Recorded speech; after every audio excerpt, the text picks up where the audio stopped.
convidar o pastor Anderson para a exposição da palavra. Vamos orar mais uma vez?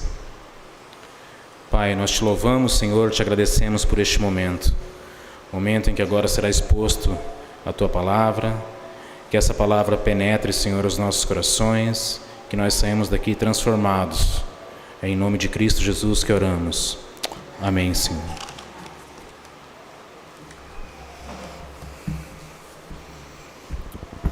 Que a graça e a paz do Senhor Jesus esteja com todos os irmãos. Amém? Estamos adaptando aqui o som e já nós chegaremos à altura correta. Mas vamos abrir as vossas Bíblias em 1 Coríntios, capítulo 8. É o texto que nós vamos meditar esta noite. E enquanto você está indo para este texto, já quero agradecer a Deus pela vida dos irmãos, pela contribuição que os irmãos têm cooperado com a igreja. Nós colocamos o ar, aos poucos a igreja está avançando não somente em sua estrutura, mas principalmente em crescimento espiritual.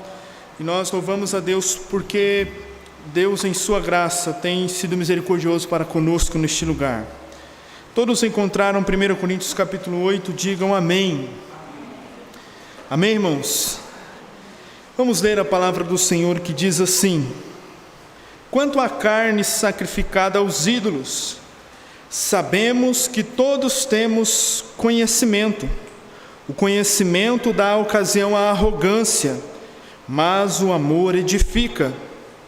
Se alguém supõe conhecer alguma coisa, ainda não conhece até o ponto em que é necessário conhecer. Verso 3: mas se alguém ama a Deus, esse é conhecido por Ele.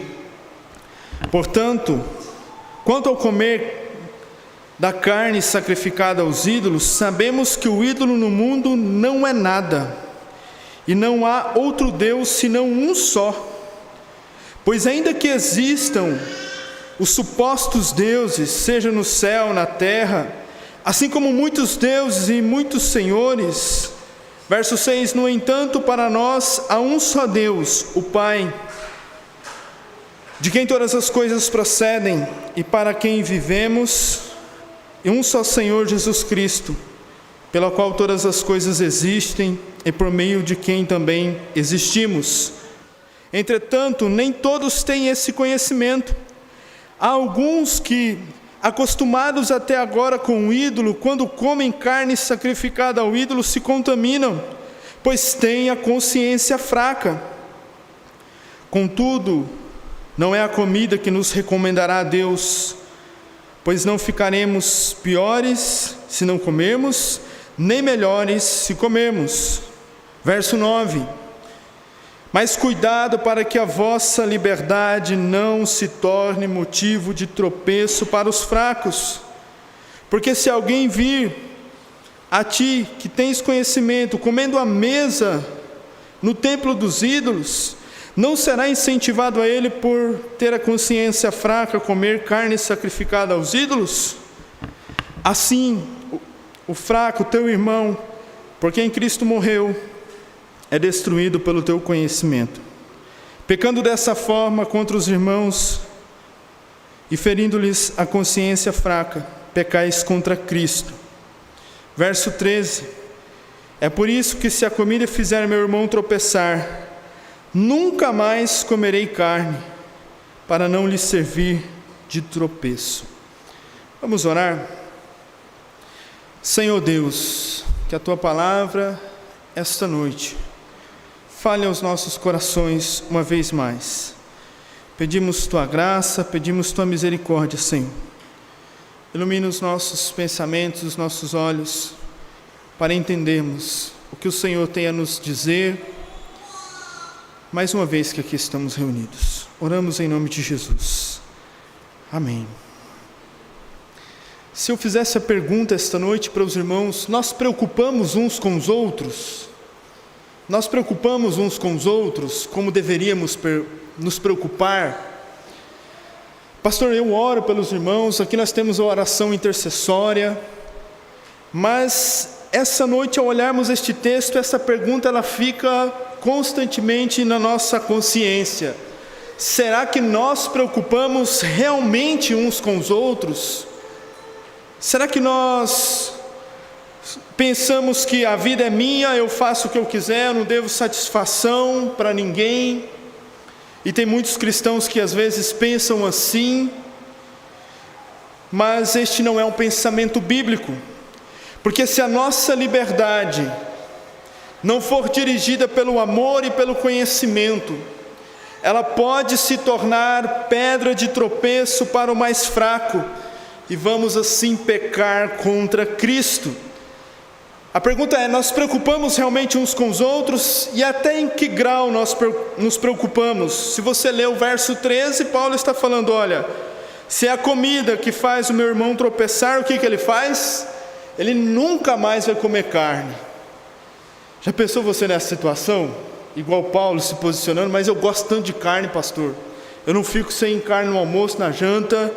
E Paulo está dizendo aqui, olha, se comer carne faz o meu irmão tropeçar, eu vou me abster.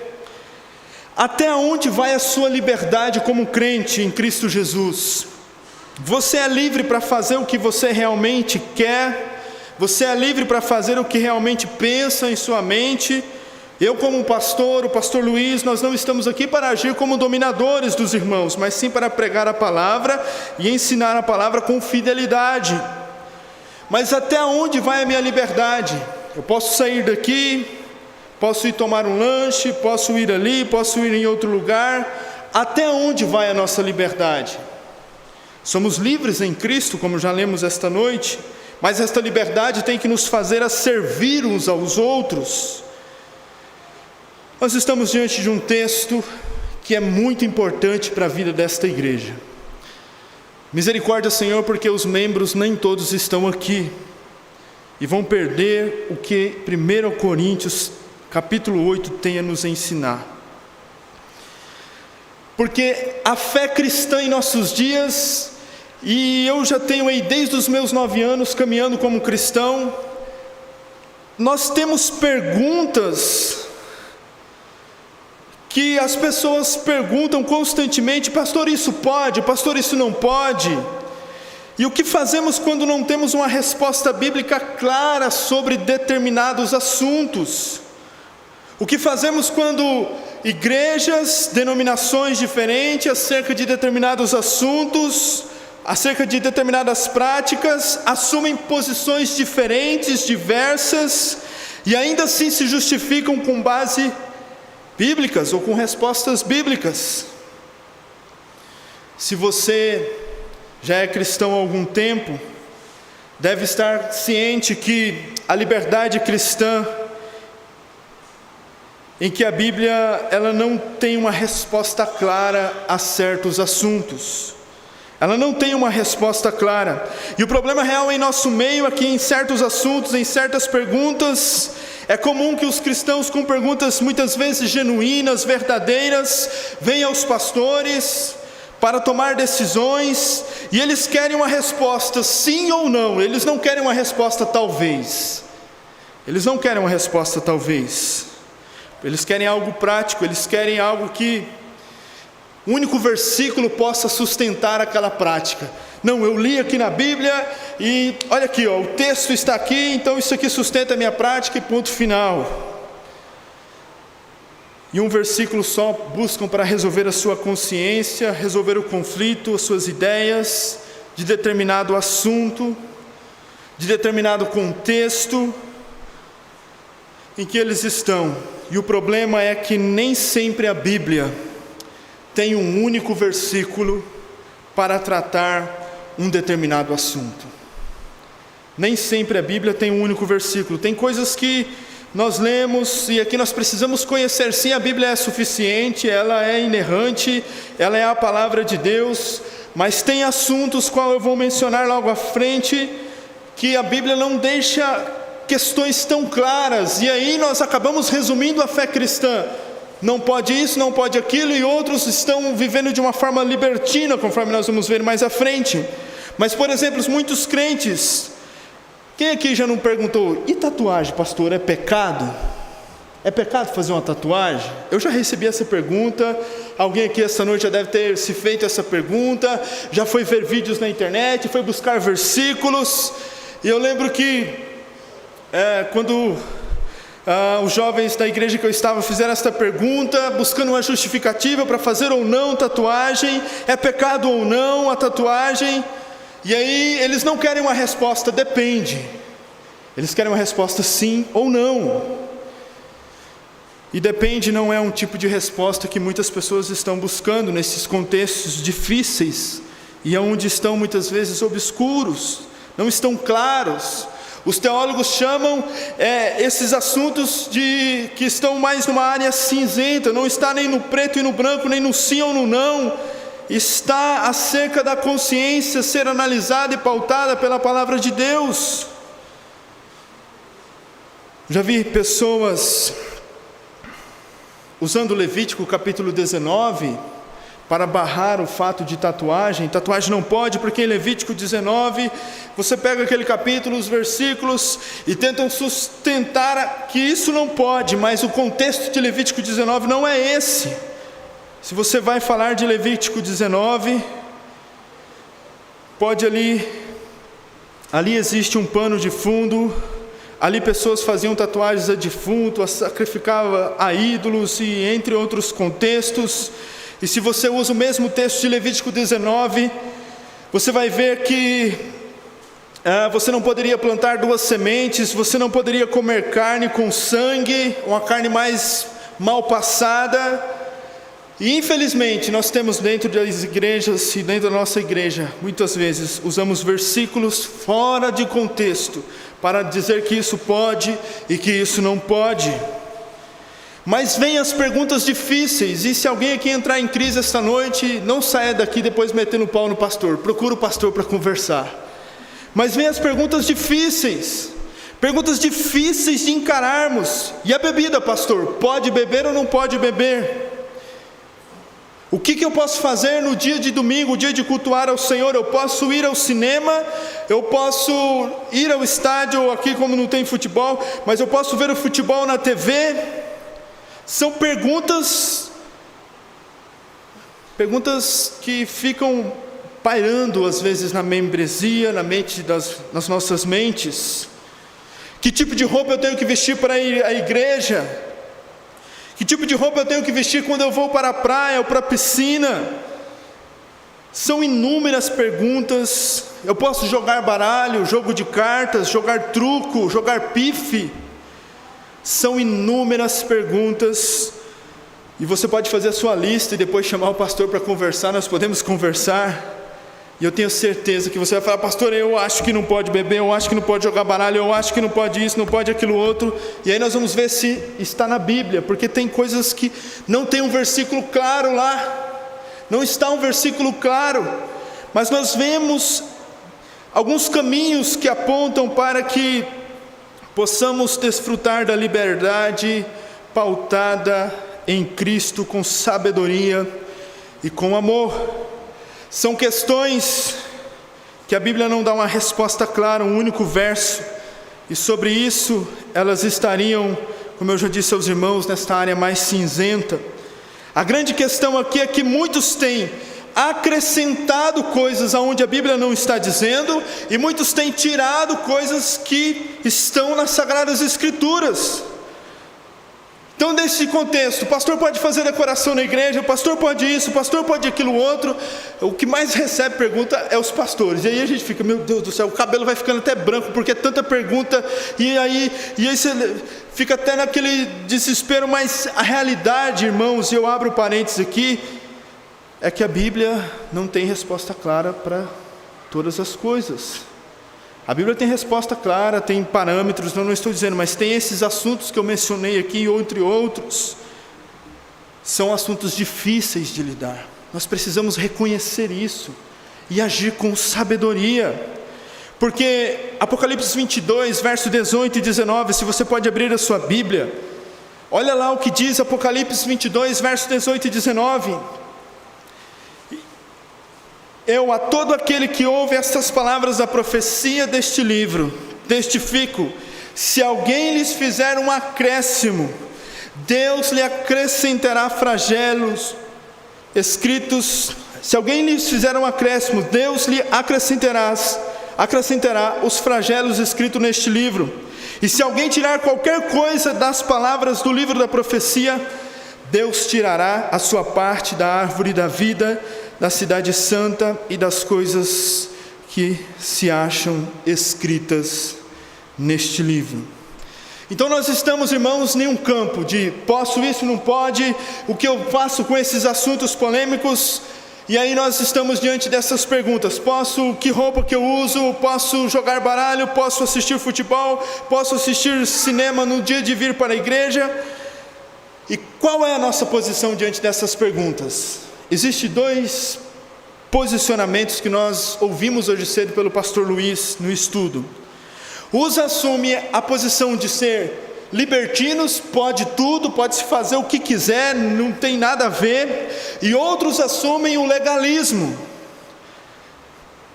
Surgem esses dois caminhos, e Paulo aqui, se você viu o texto, ele falou que nem que sim e nem que não. Ele apresentou um outro caminho, não é verdade? Você viu Paulo chancelando comer a carne sacrificadas a eles? Ele não fala, não comam, né? Ele não dá uma resposta clara aqui para os coríntios. Ele aponta um terceiro caminho, porque tanto o caminho da libertinagem, achar que não tem nada a ver, eu posso fazer na presença de quem for, desses assuntos polêmicos, ou tanto o caminho do legalismo, eles são perigosos ao evangelho, eles apequenam a cruz de Cristo. Por isso nós precisamos buscar maturidade e sabedoria. Quanto mais crescemos na compreensão do evangelho, mais gratos somos a Deus por entender a dimensão da sua graça.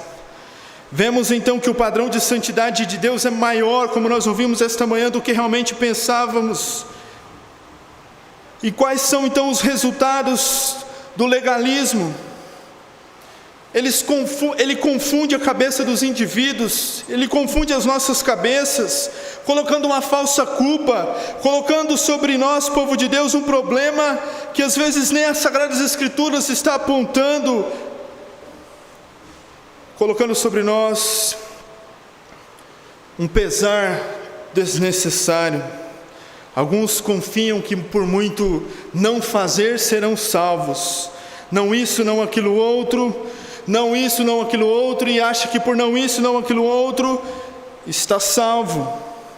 Eles limitam a palavra de Deus, usam a hermenêutica, usam uma forma de ler as Sagradas Escrituras simplista, reducionista, fora de contexto, para dizer não pode isso, pastor, não pode aquilo, sendo que a palavra de Deus ela não está trazendo um assunto claro sobre esses versos. Nós precisamos voltar e dizer isso aos irmãos.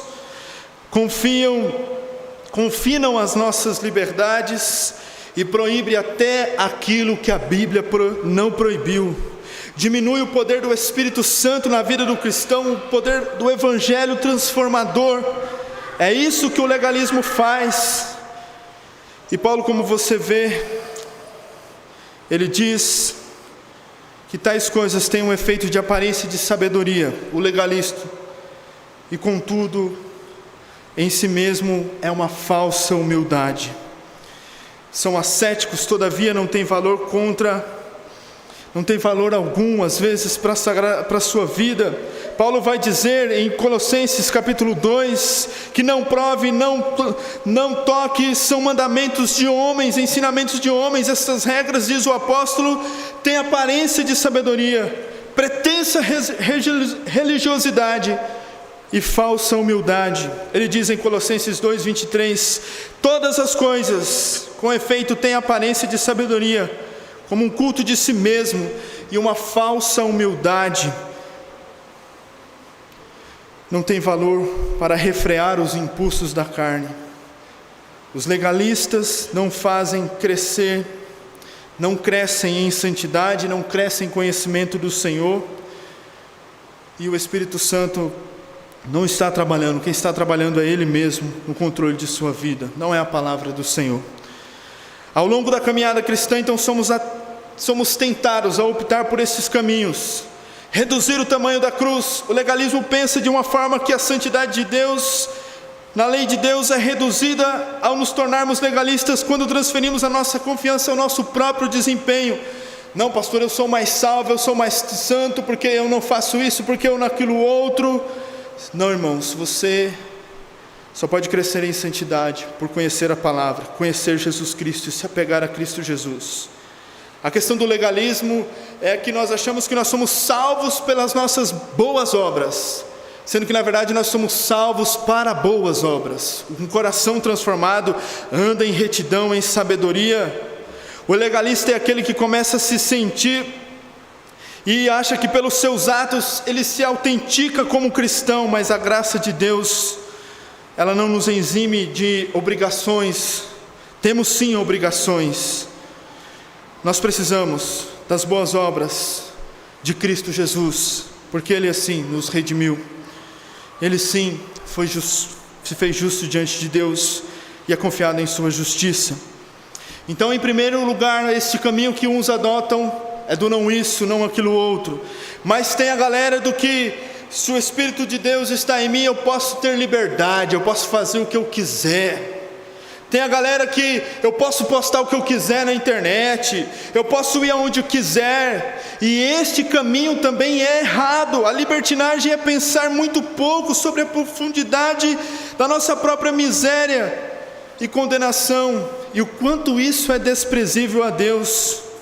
O libertino, ele tem uma falsa noção da maldade e busca preencher este espaço com a confiança em si mesmo. O pastor está falando aqui domingo à noite, eu vou sair da igreja, vou fazer o que eu quiser, e a vida é minha, ignorando a lei de Deus, ignorando aquilo que Deus diz em sua palavra. Os libertinos são diferentes, porque eles falam da liberdade cristã, da liberdade de consciência, da liberdade da lei de Deus, e querem viver de qualquer maneira, de qualquer forma. E era isso que estava acontecendo em 1 Coríntios capítulo 8. Havia dois grupos, uns que não pode, outros que não estavam nem aí. Há muitos que são libertinos, que aprovam práticas totalmente contrárias à palavra do Senhor. Na época da Reforma, ao ler um comentário, Calvino se referiu em uma de suas cartas ao partido dos libertinos na igreja em Genebra, que usavam da comunhão dos santos para trocar as suas esposas, e Calvino vai contra esta libertinagem, falando claramente e sem rodeios. Muitos libertinos, irmãos, em comunidades, em igrejas, não vê nada errado sobre o sexo fora do casamento, sobre outras práticas. Os libertinos não vê nada errado no exagero da bebida, na forma como vivem. Isto é um perigo. Um coração legalista, um coração libertino é fomentado pelo orgulho espiritual. Ambos são orgulhosos. Eu não faço, eu não isso, então eu sou, e outro, eu faço o que eu quiser e eu sou forte. Ambos são alimentados pelo orgulho espiritual. O legalismo e a libertinagem diminuem a cruz de Cristo, reduz o poder transformador do Evangelho e nos faz imaturos como cristãos. Vamos ser eternamente infantis. Sabe por que não há crescimento espiritual em nossas igrejas? Sabe por que às vezes o povo está vivendo de qualquer forma? Eu sou livre, eu posso fazer o que eu quiser, e outros não pode isso, não pode aquilo outro, e sendo, irmãos, que há um mar, há um oceano, quanto nós podemos conhecer de Cristo, mas nós resumimos a vida cristã: eu faço o que eu quiser, eu não faço isso, eu não faço aquilo outro, e isso não glorifica a Deus. Os dois caminhos estão totalmente errados. Os dois caminhos que normalmente os cristãos escolhem é um problema, porque ambos são antibíblicos e ambos causam um prejuízo ao Evangelho de Jesus e não nos servem. É por isso que essa passagem é muito importante para nossas vidas como igreja esta noite. Qual caminho você está essa noite? Você é daquele que eu sou livre, eu vivo na libertinagem, ou você é daquele que não isso, não aquilo outro, sendo que tem coisas que a Bíblia, ela não traz uma clareza. Ela não traz uma clareza. Então nós vemos que Paulo, ele não fica nem com os libertinos e nem com os legalistas. Ele aponta um caminho da servidão. Precisamos usar a nossa liberdade para servir, não para ficar vasculhando a vida alheia, ou não para ficar vivendo de qualquer forma e achando que eu não preciso me importar com ninguém. Se você quer viver assim, sinto lhe informar, mas a igreja não é esse lugar. Se você quer viver não isso, não aquilo outro, este legalismo traz prejuízo. Se você quer viver na libertinagem, sinto lhe informar, mas esta igreja não é o lugar. Nós precisamos do Evangelho. Nós precisamos de Cristo. Nós precisamos olhar para o que a palavra de Deus diz para mim e para você, com maturidade e com compreensão. Quero então, irmãos, trazer esse contexto rapidamente deste capítulo 8. Os coríntios aqui estavam inseridos num contexto de idolatria, e aqui muitos se converteram e vinham de práticas de idolatria. E aqui esses idólatras, eles prestavam seu sacrifício aos deuses, a vários deuses que existiam neste tempo, neste contexto, e existem até hoje, falsos deuses. E eles aqui sacrificavam carnes, sacrificavam animais, levavam essas carnes, quando sobravam do sacrifício que faziam os falsos deuses aos ídolos, uns levavam para sua casa, os sacerdotes, outros levavam para a venda. E era nesse contexto que alguns irmãos estavam. E era a melhor carne. Você gosta de carne, você vai comprar uma picanha no açougue, era das melhores carnes, porque o sacrifício oferecido aos falsos deuses não podia ser um animalzinho ali com pouca gordura, tinha que ser algo muito robusto, com muita saúde. Então era a melhor carne que era oferecida. E os irmãos aqui em Corinto se encontravam neste contexto. Se iam comprar carne no açougue, poderia ter carne sendo vendida que era sacrificada aos ídolos. Se fosse comer na casa de alguém, poderia ter carne que era sacrificada a ídolos. Então essa carne sacrificada a ídolos você encontrava no açougue, na casa uns dos outros e também nos templos pagãos. E o que estava acontecendo aqui é que alguns cristãos estavam indo ter refeição, tomar refeição ali nos templos pagãos. E é nesse contexto então que Paulo escreve esta carta. Havia dois grupos, ele está aqui no capítulo 8 respondendo mais uma pergunta, como nós vimos que começou no capítulo 7, e isto vai até o capítulo 10, 11, mais à frente também. E ele está respondendo uma pergunta quanto às carnes que são sacrificadas a ídolos.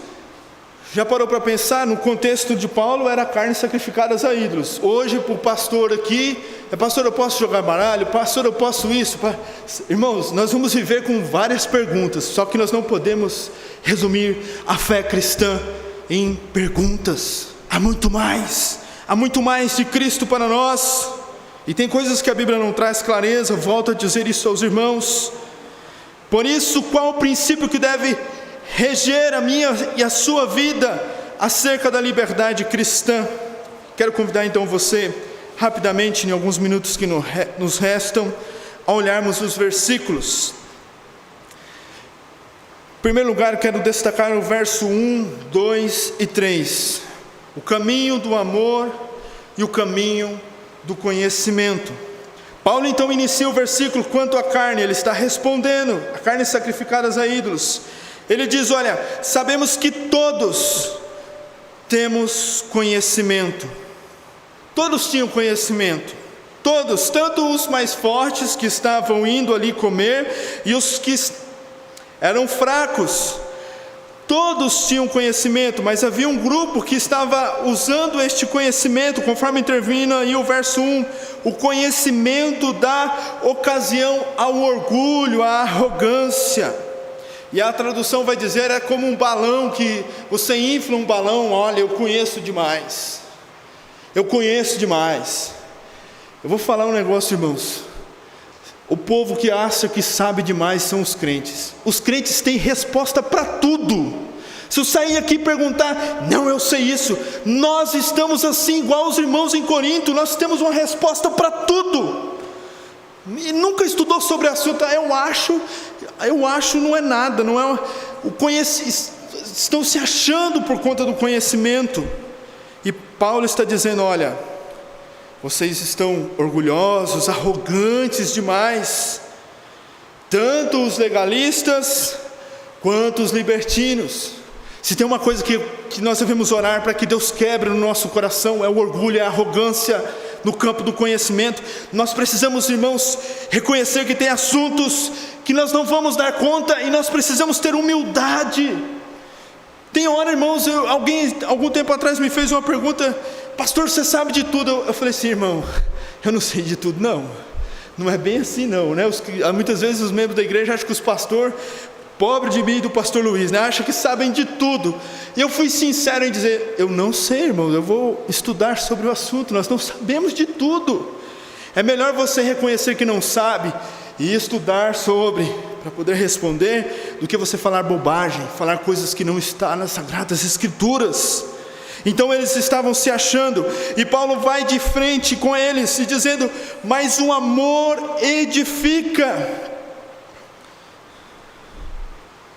Que utilidade tem o conhecimento, quando tudo o que ele faz é deixar-vos convencidos de arrogância, de orgulho, enquanto que a edificação própria e a essência do amor não traz verdades, esse conhecimento que traz arrogância não traz nada para nós.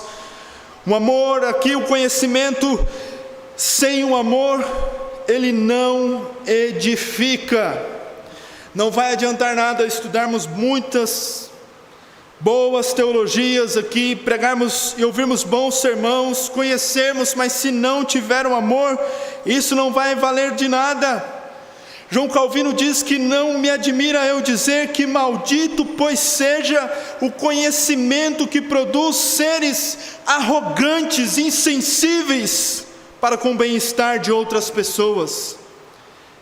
Calvino está dizendo, olha, é um conhecimento maldito, não serve para nada.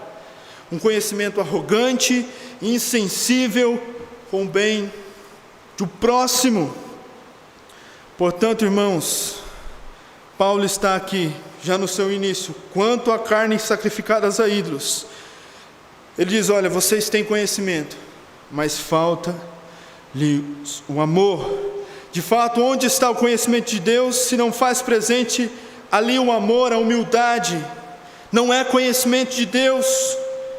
Devemos ter conhecimento com o amor, sem amor, o conhecimento sem amor, e só o conhecimento nos tornamos obstinados e orgulhosos.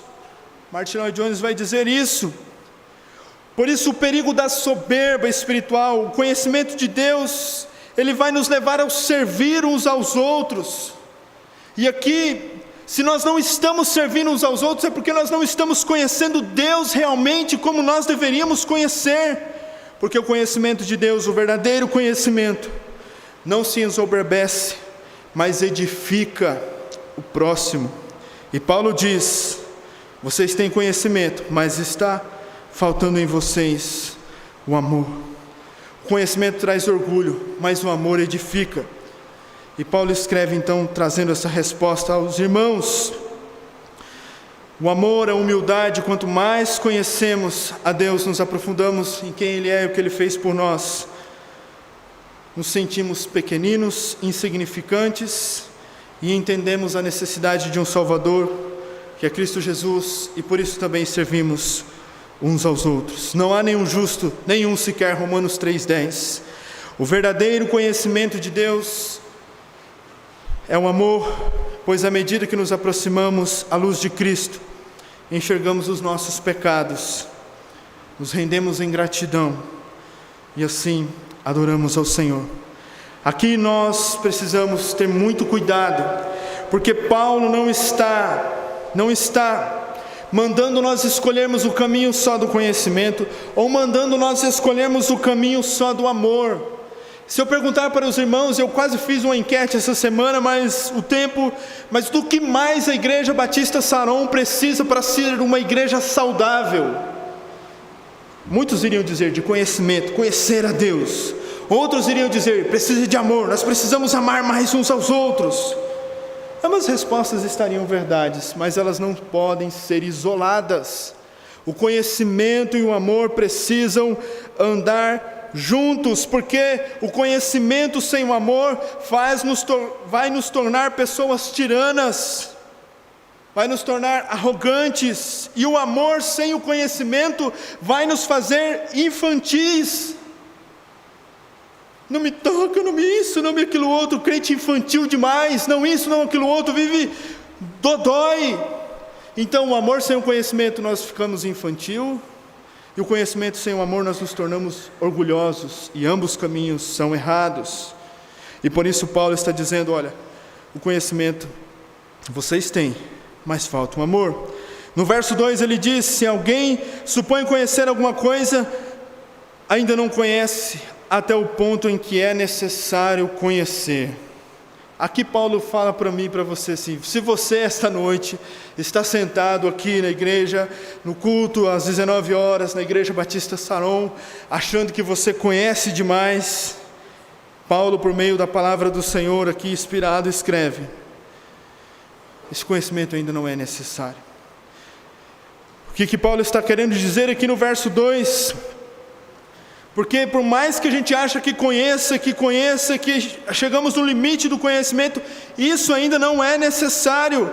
Paulo está dizendo, olha, por mais que vocês vão buscar o conhecimento, conhecer mais e mais, lembre-se que isto não é necessário, porque próprio Paulo vai dizer em 1 Coríntios ainda, vai aí na sua Bíblia, 1 Coríntios 13, verso 12, por gentileza. Paulo diz assim, porque agora vemos como um espelho, obscuramente, ou seja, ainda não está revelado a nós, claramente, é muito obscuro algumas coisas ainda, mas um dia veremos face a face, agora conheço em parte, então conhecerei como também sou conhecido. Paulo está dizendo, olha, para nós, de que maneira nós chegamos agora, temos conhecimento, mas ainda é obscuro. Aqui não havia espelho naquela época, mas era um metal, esse conhecimento que nós temos é ofuscado ainda, não é plenamente. Chegará o dia que nós vamos ver Deus face a face.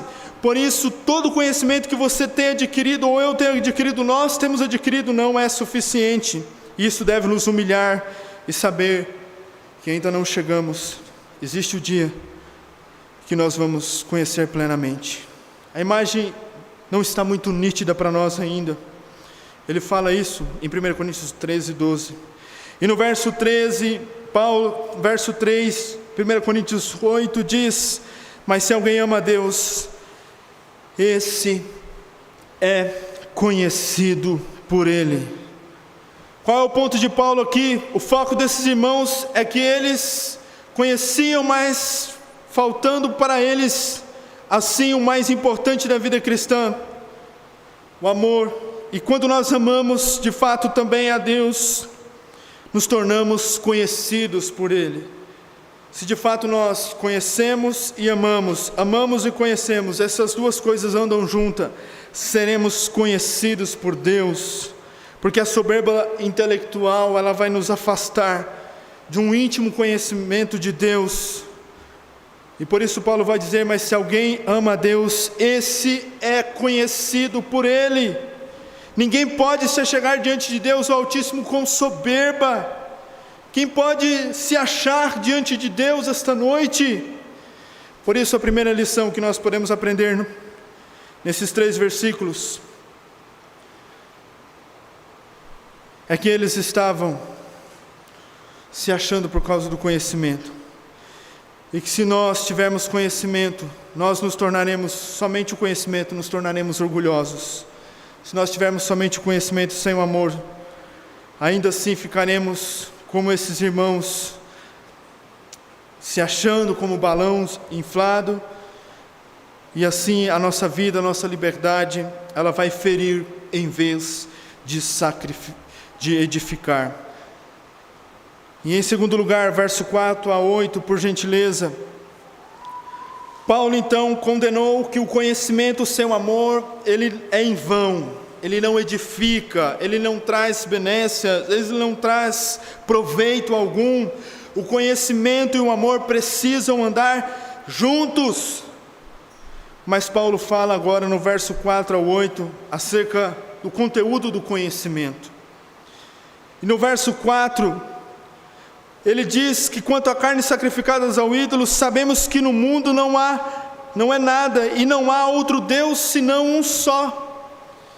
Paulo aqui está trazendo também a esses irmãos que são fracos, que têm pouco conhecimento, que eles precisavam conhecer, que eles precisavam crescer.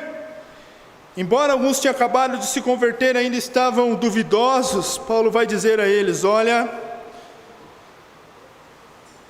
não existe outro Deus senão o nosso Deus. Paulo então traz clara este entendimento para esses irmãos. Visto, porém, que Deus não é representado por forma de ídolos, os ídolos são algo inútil e considerado como sendo algo que não tem importância alguma, é algo sem valor. Esses irmãos estavam em dúvida: será que existem falsos ídolos? Será que existem entidades pagãs? Paulo vai dizer: olha, não existe uma força, a guerra não existe, né? Muitas vezes você vê coisas por aí, oferendas a ídolos e tantas coisas. Irmãos, para nós cristãos que entendemos a verdade de Deus, isto não é nada. É Deus, existe só um Deus e ponto final, e é nele que nós devemos nos apegar. E Paulo ainda vai dizer no verso 5, pois ainda existem, ou seja, nós estamos aqui no contexto, e o Brasil que vem do contexto católico apostólico romano, nós sabemos as idolatrias, as imagens, tantas coisas. Existem muitos supostos ídolos por aí, supostos deuses, uns que acham que estão no céu, outros que estão aqui na terra, assim como há muitos deuses. E Paulo está dizendo no contexto que eles estavam, e senhores, existem muitos que se acham deuses e senhores. Mas Paulo no verso 6 vai dizer: no entanto, para nós há um só Deus, o Pai, em quem todas as coisas e para quem vivemos, o que em todas as coisas procedem e para que vivemos, e um só Senhor Jesus Cristo, pela qual todas as coisas existem, por meio de quem também existimos. Paulo, porém, diz que não pretende aqui, ele não pretende muito desperdiçar o seu tempo. Sabe, irmãos, às vezes nós desperdiçamos o tempo que nós poderíamos estar conhecendo mais a Deus, crescendo em conhecimento de Deus. E será que existem esses falsos deuses? Nós muitas vezes estamos igual os irmãos mais fracos aqui em Corinto, sendo que nós poderíamos crescer. E Paulo não pretende desperdiçar o seu tempo com esses que se dizem divindades. Paulo não existe. Mas no verso 6 ele traz aqui, para nós há um só Deus, o Pai. Nós estamos estudando aqui pela manhã, e o pastor Luiz já ministrou uma aula aqui. Antes de Deus ser soberano, ser criador, Ele é Pai. Ele é Pai de quem? Do nosso Senhor Jesus Cristo e Salvador. Isto fundamenta a doutrina da Trindade. Enquanto no passado muitos queriam começar, às vezes, definindo Deus como Criador soberano, Deus levantou homens dizendo: não, Ele é Pai, Ele é Pai. Por isso que os credos apostólicos, outros credos, todos começam com Pai, mostrando que Deus é Pai. Pai de quem? Pai do nosso Senhor Jesus Cristo. Então no verso 4, 5, Paulo traz este conhecimento, dizendo: olha, não existem, ainda que muitos se dizem que são deuses, são ídolos, eles não são nada, porque existe um só Deus, Pai, da onde todas as coisas procedem, toda a bênção, toda a maldição. Ele tem todo o poder, Ele tem o poder para abençoar, para repreender e para condenar ao inferno. Ele é a fonte. E um só Senhor Jesus Cristo, pela qual todas as coisas existem, mostrando que Cristo já estava lá na criação. E no verso 7, entretanto, nem todos têm esse conhecimento. Na igreja existem aqueles que conhecem mais, e existem aqueles que não têm todo o conhecimento. E nós precisamos aprender a servir uns aos outros, amar uns aos outros. Às vezes o que tem pouco conhecimento fica criticando os que têm mais conhecimento. E Paulo está dizendo aqui, olha, entretanto nem todos têm esse conhecimento, Que conhecimento que estava faltando a esses irmãos? O conhecimento que não existia outros deuses. Esses irmãos em Corinto estavam adorando Deus verdadeiro, mas em certos momentos estavam duvidosos. Sabe quando você fica meio duvidoso quanto a alguma coisa que você faz? Será que isso não pode? Será que Deus existe mesmo? E assim estavam esses irmãos, porque muitos vieram de um contexto de idolatria. E Paulo diz no verso 7, nem todos têm esse conhecimento. Há alguns que são acostumados até agora com ídolos, ou seja, estão ainda em dúvida quanto ao comer carne sacrificada ao ídolo, carne sacrificada ao ídolo se contaminam, pois tem a consciência fraca. Paulo traz então esses irmãos que o papel da igreja não é ferir a consciência, não é desprezar os mais fracos, mas é trazer a eles, promover conhecimento, trazer a eles fortalecimento na sua fé, para que eles possam conhecer realmente que existe um só Deus e que não precisam temer as divindades. E Paulo no verso 8 vai dizer que contudo não é comida que nos recomendará a Deus, pois não ficaremos piores se não comermos, nem melhores se comermos. Paulo está dizendo aqui que eu comer carne mais vermelha ou mais torrada, eu como carne mais queimada, eu sou mais santo. Não existe isso. Não existe eu dizer que eu sou vegano ou vegetariano, eu sou mais santo. Não existe aqui parâmetro. Contudo, a comida não nos recomendará a Deus. Quem nos une a Deus aqui, irmãos? É Jesus Cristo. É Jesus Cristo e ponto final. Portanto, não é a comida que vai nos recomendar a Deus. Enquanto muitos aqui, nossos tempos, nós estamos vivendo, que acham que são o que fazemos que vai nos recomendar a Deus, mas isso não é verdade. Então Paulo termina aqui, trazendo esse conhecimento aos irmãos, básico, não é a comida que nos vai recomendar a Deus. E eu fecharia este ponto, o segundo ponto, dizendo, irmãos, que sim, precisamos de conhecimento, mas baseado no amor, porque infelizmente tem muitos cristãos que são infantis, imaturos, porque não conhecem a verdade de Deus. Os pastores estão aqui, você tem Bíblia, nós temos boas recomendações de livro, pelo menos um pouquinho, irmãos, nós podemos crescer em conhecimento para não ser ludibriados, para não sermos levados por ventos de doutrina. Precisamos do conhecimento, mas em amor. Lógico que Paulo está dizendo aqui que nós como igreja precisamos ter paciência, agir com amor, mas tem hora que tem que dar um chacoalhão, né? Porque senão o crente acha que eu vou ficar comendo. Seria bom se eu e você ficássemos comendo mingau a vida inteira na casa de papai e mamãe, né? Não pagar nenhuma conta, mas isso não é verdade. A gente cresce, as responsabilidades aparecem. O cristão precisa crescer espiritualmente. Mas Paulo, nos últimos versos do 9 ao 13, traz recomendações de como nós podemos usar a nossa liberdade. Não é na libertinagem, nem no legalismo, mas sim na sabedoria e no amor. No verso 9, Paulo vai dizer: mas cuidado para que a vossa liberdade não se torne em motivo de tropeço para os mais fracos. Você é livre esta noite, você é livre como cristão? Sou, sim, sou. Mas tome cuidado, tenha cuidado com a sua liberdade, temos que ter cuidado, temos que considerar o contexto da nossa liberdade. Podemos perder os irmãos mais fracos. O perder aqui não é perder a salvação, é cair demasiadamente no pecado, é voltar para práticas que não glorificam a Deus. Pode se tornar pecado se não usamos a nossa liberdade para edificação. Ele deixa a liberdade deles. Aqui ele traz para que a liberdade seja restrita e pense nos mais fracos.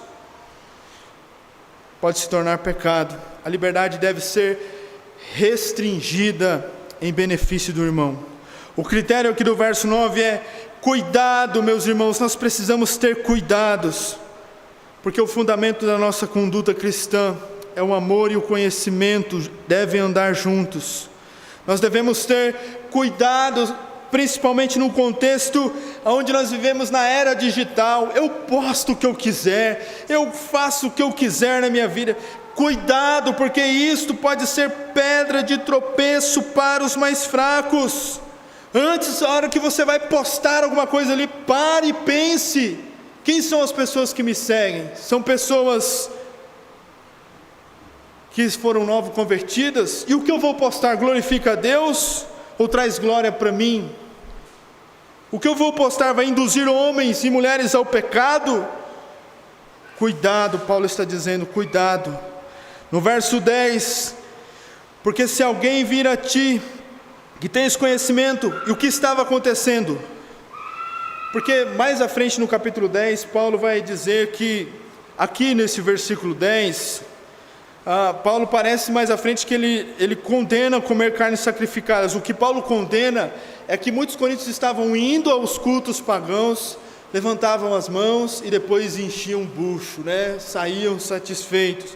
E Paulo diz que quando vocês participam dos cultos, das festas aos ídolos, vocês estão prestando homenagem, vocês estão adorando um Deus que nem existe, estão roubando a glória de Deus. Mas Paulo no verso 10, falando para a gente, para nós irmãos aqui, os fracos são facilmente influenciados por nós, então nós temos que considerar o contexto da nossa liberdade. Paulo está dizendo, olha, cuidado, se você vai estar à mesa comendo no templo dos ídolos, você não será incentivo. Por ter a consciência fraca, você vai induzir a outros ao erro, e Paulo está dizendo isso. E no verso 11, Paulo diz: assim o fraco, teu irmão, por quem Cristo morreu, é destruído pelo teu conhecimento. Não, eu faço o que eu quiser, eu já conheço, porque o ponto que está dizendo aqui para nós esta noite é que se esse irmão, ele pode voltar a velhas práticas, no verso 11, ele pode se perder, ele pode viver uma vida que não glorifica a Deus, porque tem a sua consciência fraca. E no verso 12, pecando dessa forma, contra os irmãos, lhe ferindo a consciência fraca, pecais contra quem, irmãos? É contra o pastor? É contra a igreja? É contra Cristo, é contra Cristo.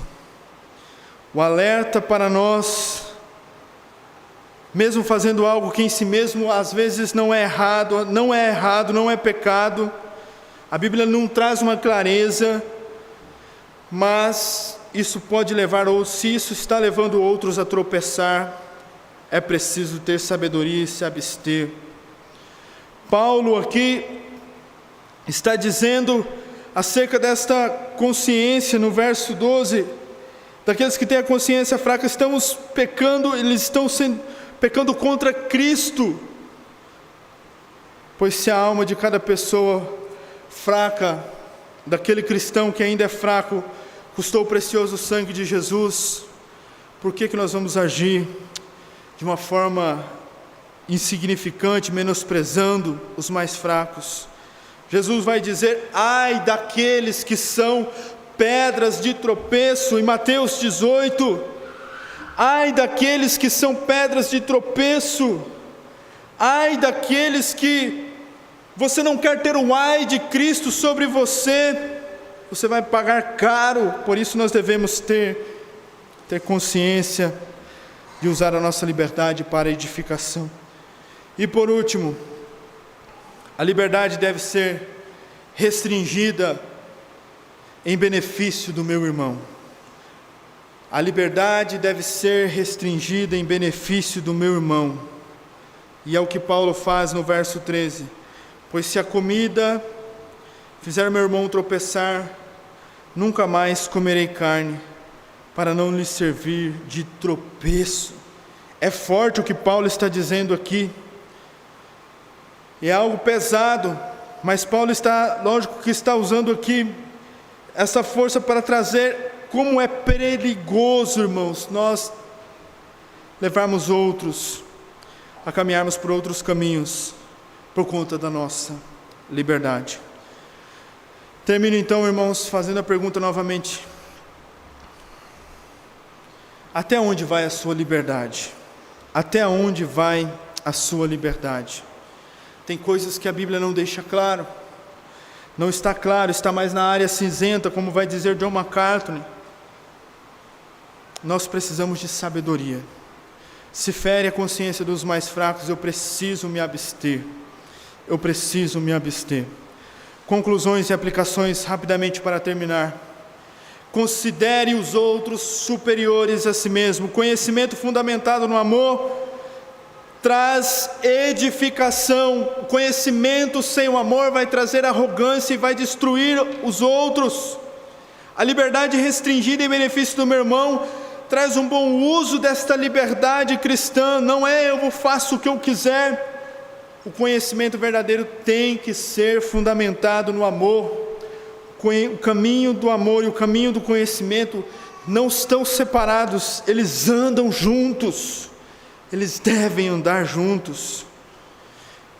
Sejamos livres como Cristo, não para ferir, mas para servir. E a pergunta para concluirmos é: da onde Paulo tirou que a sua liberdade pode servir e não ferir? Porque Paulo usa esse exemplo no verso 13. Cristo morreu em nosso lugar. Filipenses capítulo 2, ele mesmo sendo Deus não julgou, mas antes veio para servir. Cristo tinha todo o poder, toda a liberdade. Ele poderia ser considerado um usurpador, mas ele veio para o que, irmãos? Para servir.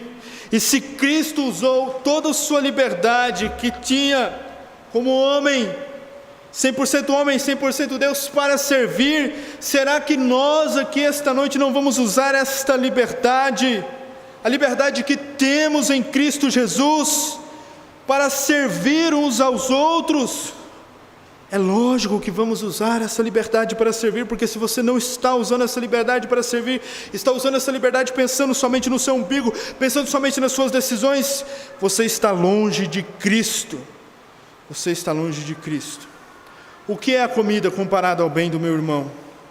O que é a bebida comparada ao bem do meu irmão? O que é a nossa vida comparada com a vida do meu irmão? Sejamos livres como Cristo, não para ferir os mais fracos, mas para servir. E eu quero terminar, irmãos, ainda fazendo mais uma aplicação. O crente maduro não é dirigido pelos seus direitos. Eu posso fazer, eu faço o que eu quiser, mas ele é dirigido pelo amor e pela sabedoria. A vida cristã se desenvolve em uma espiritualidade não apenas de conhecimento, mas em amor, em sabedoria.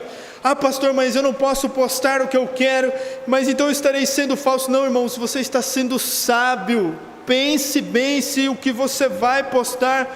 Eu não sei se já aconteceu aqui, mas eu já postei alguma coisa e depois eu falei assim: rapaz, isso vai dar pano para manga, o nego vai se ferir porque eu estou falando no Facebook. Eu fui lá excluir. É mais louvável, irmãos, traz mais edificação do que você ferir os mais fracos. E no que se refere à internet, hoje em dia as pessoas fazem o que querem, postam o que querem. E esta liberdade que nós temos, estes dedos santos, eles possam ser usados, irmãos, para a glória de Deus, para edificação, não para ferir, não para induzir outros ao pecado. Não para induzir outros ao pecado. Eu sei o que eu vou falar aqui pode parecer um pouco assustador, embora a Bíblia, eu não devo aqui esconder o texto, a Bíblia não proíbe a bebida, mas que vantagem tem o cristão em beber e ficar postando na mídia social? Vai trazer edificação para quem? No contexto que nós estamos vivendo. A Bíblia proíbe a embriaguez, aqueles que tomam sem perdem o controle de si mesmos. Sim, a Bíblia proíbe isso, mas o que vai trazer de edificação? Postar fotos sensuais na internet, postar no Instagram, no Facebook, vai trazer edificação para quem, irmãos? Vai trazer glória para o homem, vai trazer glória para si, e você vai estar ferindo a consciência dos mais fracos, e Deus não vai ser glorificado. A Bíblia sempre faz este balanceamento entre o caminho do amor e o caminho do conhecimento. Eles andam juntos. Os sinais e as indicações do falso conhecimento é daquele que não ama, daquele que acha que sabe demais e pode fazer o que quiser. Por isso, irmãos, nós precisamos, como igreja, andar num amor edificante, que é baseado no conhecimento, um conhecimento também básico, e andarmos numa liberdade cuidadosa como igreja. Pastor, eu sou livre, o Senhor não tem nada a ver com a minha vida. Eu não tenho, mas Cristo tem. Eu tenho responsabilidade de pregar a palavra de Deus, mas você vai prestar conta sua com Deus. Que a nossa liberdade não torne uma pedra de tropeço, mas leve ao crescimento espiritual, fortalecimento espiritual uns dos outros. Se você não preocupa com o que os seus irmãos em Cristo estão achando da sua postura, você não conheceu o verdadeiro Evangelho. Qual é a minha postura diante de alguns assuntos? Fuja do orgulho que procede do conhecimento. Esse orgulho impedirá que você viva em comunhão com seus irmãos, e você vai acabar desprezando, e você vai se tornar uma pessoa que ninguém gosta mais de ficar perto.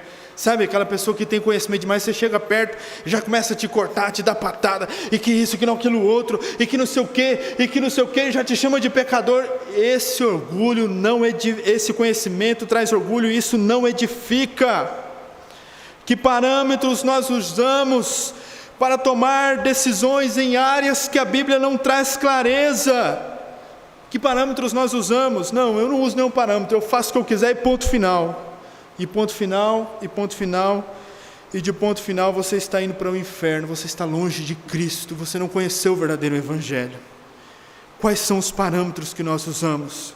Porque muitos estão na área legalista, outros na área da libertinagem, ambos estão longe de Cristo.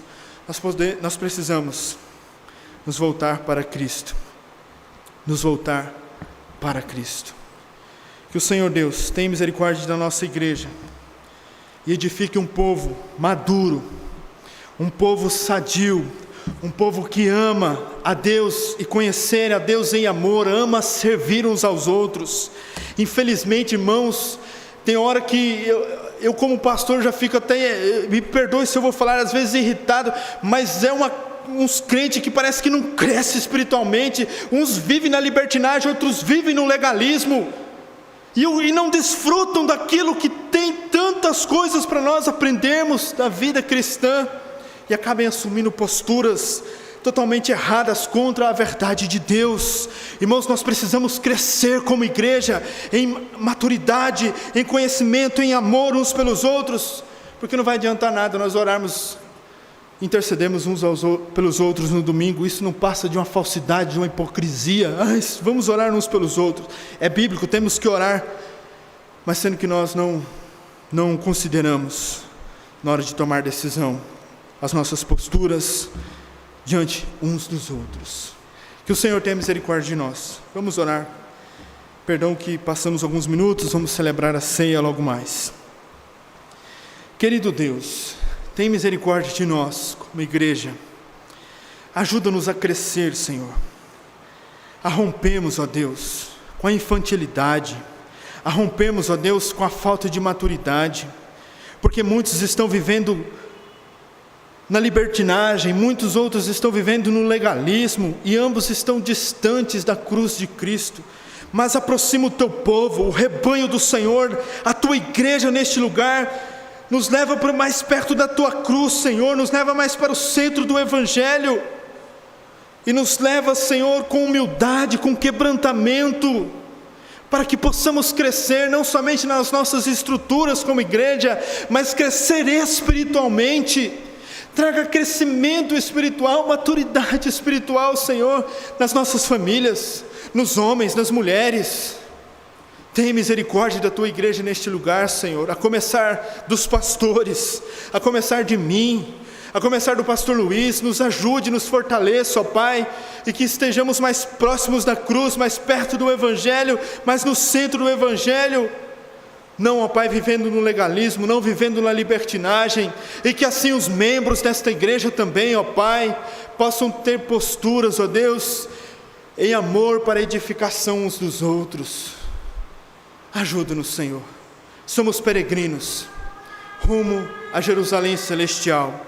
Paulo em nenhum momento desconsiderou que esses irmãos não fossem igreja em Corinto, mas eram crentes, eram salvos, remidos do Senhor, que precisavam ser exortados, que precisavam crescer em maturidade, em graça, em sabedoria, para o teu louvor e para a tua glória. Assim nós oramos a Deus, em nome de Jesus. Amém. Amém. Quero convidar os irmãos do louvor, nós iremos celebrar a ceia do Senhor. Eu sei que alguns já participaram de manhã, mas